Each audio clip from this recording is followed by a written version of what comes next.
দুইটা পাপ জীবনে করবেন না। দুইটা এমন পাপ রয়েছে জীবনে করার চেষ্টা করবেন, আজকে থেকে আপনারা প্রমিস করবেন এই দুইটা পাপ আমরা কখনো করব না। আপনি নামাজ পড়েন নাই, আল্লাহ তাআলার যদি দয়া হয়ে যায় তাহলে আপনাকে মাফ করে দিবেন।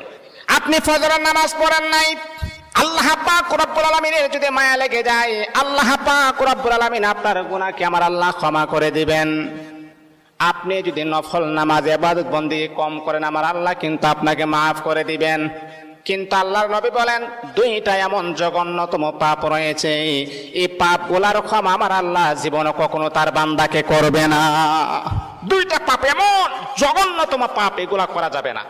এক নাম্বার হচ্ছে অন্যের হক নষ্ট করা। অন্যের হক কখনো নষ্ট করবেন না। আজকে নিজের ভাই বোনের হক নষ্ট করে দেয়, অন্যের হক নষ্ট করা যাবে না। দুই নাম্বার হচ্ছে আল্লাহ পাক রব্বুল আলামিনের সাথে শিরিক করা। যদি কোনো বান্দা আল্লাহ পাকের সাথে শিরিক করেন, আমার আল্লাহ